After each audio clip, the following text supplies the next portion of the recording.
Dear horror nerds, we're sorry to be the bearers of bad news, but it looks like Halloween Ends has finally laid our not-so-dear Michael Myers to rest. Or has it? How do we know there's not another sequel, or prequel for that matter, lurking around the corner? Well, let's unpack the film's ending to see if there is. While we're at it, let's also weigh in on whether this send-off was disrespectful to his legacy or not. First up, is Halloween Ends the end of Michael Myers? Although it's not been long since the film first came out, a little recap never hurt anybody, unless someone hasn't seen it. In which case, Ariana, what are you doing here? All jokes aside, and spoilers included, it features yet another Laurie vs. Myers face-off. Not just that, in the spirit of 2018's Halloween and its sequel Halloween Kills from 2021, Laurie ends up outsmarting him this time as well. But is it for the last time? Chill out, you'll find out in a while. Now, you might remember the kitchen fight scene where she pins him to the kitchen countertop with knives to the hands. You might also recall her unmasking him and slashing his throat moments later. Then there's that brief sequence where Michael pulls free and almost chokes her to death. Emphasis on almost, because in keeping with the last two films where another Strode woman comes to the last-minute rescue, Allison saves her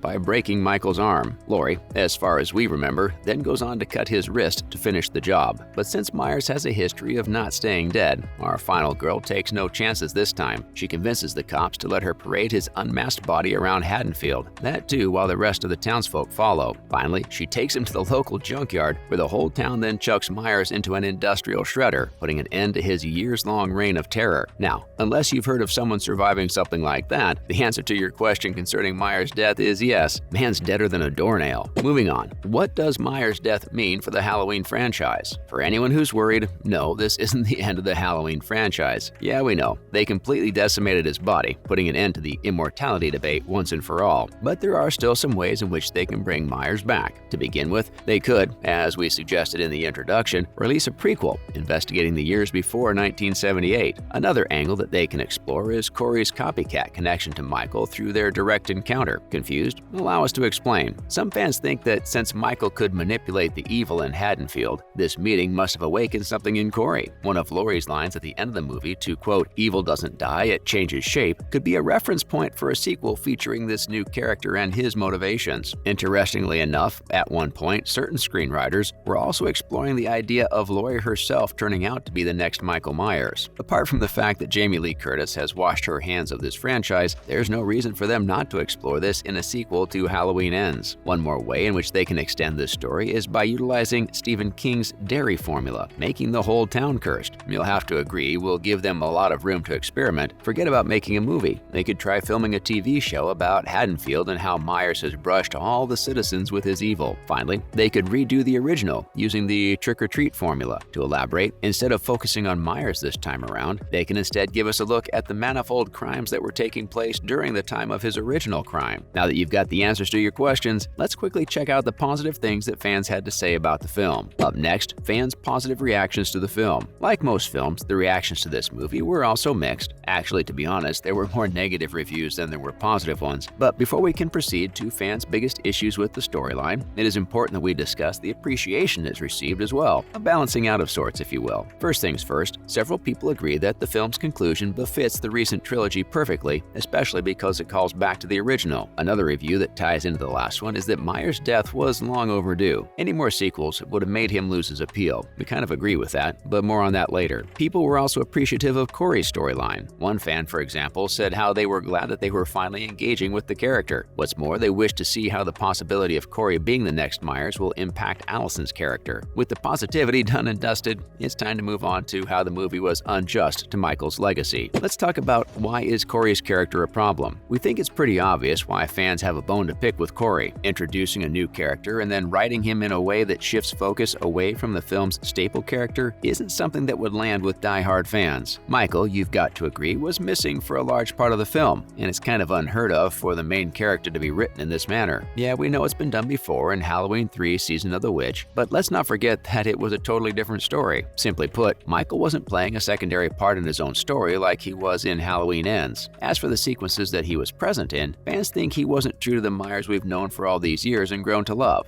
Allow us to elaborate. In which scene was particularly problematic? In order to understand how the film disrespects this iconic character, we'd like you to think back to Corey's encounter with Myers. Now, we all know that Michael has developed into an undefeatable force over the years, so much so that there was a debate about his being immortal till this final film came out. True fans know that these types of ideas spread because, unless they were equipped with a weapon, it was practically impossible for characters, with the exception of Laurie of course, to overpower him. As a result, having Corey, a completely new character, defeat Michael in hand-to-hand combat was seen as highly disrespectful of Myers' legacy by a significant portion of the Halloween fandom, and the fact that Corey was able to do this at only 20 years old when much older characters had failed was also something that fans took issue with. Personally, I think that they were trying to signal that Michael was now ahead in his years. Also, if the theories about Corey replacing him in the future are to come true, then they had to somehow establish his superiority over Myers, and what better way to do that than to have him defeat him without a weapon? In case you're curious, no, this isn't all the fans had issues with. There's more. Let's check out yet another problem with the storyline. Finally, is that all the film gets wrong? If you're anything like us, then there's probably nothing more annoying to you than inconsistently written characters. Yeah, you guessed it. The second biggest issue that fans had with the ending of the trilogy was the changes in Michael's persona. For this, we'd like you to think back to the scene where he emerges out of the sewers to retrieve his mask. Not just that, but think about the scene where he kills Corey after he leads him to Laurie's house as well. All of it stems from a kind of motivation. Now, the problem is that in the past, Michael didn't kill because of motivation. This change, according to fans, is another way in which he's been disrespected by the filmmakers. Like, think about it. Since the beginning of this franchise, his lack of motivation is what made him so popular. To such a degree, in fact, that John Carpenter had to revise Halloween 2's reveal that Laurie Strode was Michael's sister. So yeah, fans have every right to be angry. They fundamentally misunderstood the character. Another thing that ruffled fans' feathers was how Michael took his sweet time to kill Corey, or more accurately, that he let him have his mask for such a long time, the mask that we know holds all of his power. Last but not least, Laurie surviving yet again was also a huge disappointment for certain fans, especially when they considered it in light of an earlier scene where Myers was able to cave someone's skull in with his boot alone. What changed Laurie's case? How does she escape multiple times? Basically, their qualm is that killing off both characters would have been more apt way to conclude the film. The same fans didn't particularly enjoy Allison's intrusion as well, mostly for the same reasons that we've just discussed. That's a wrap for this video. In your opinion, how many sequels are too many sequels? What would have been a more befitting end for an iconic character like Myers? Did you appreciate the copycat angle? Let us know in the comments below. Make sure to give this video a thumbs up and subscribe to our channel for more videos like this. See you in the next one.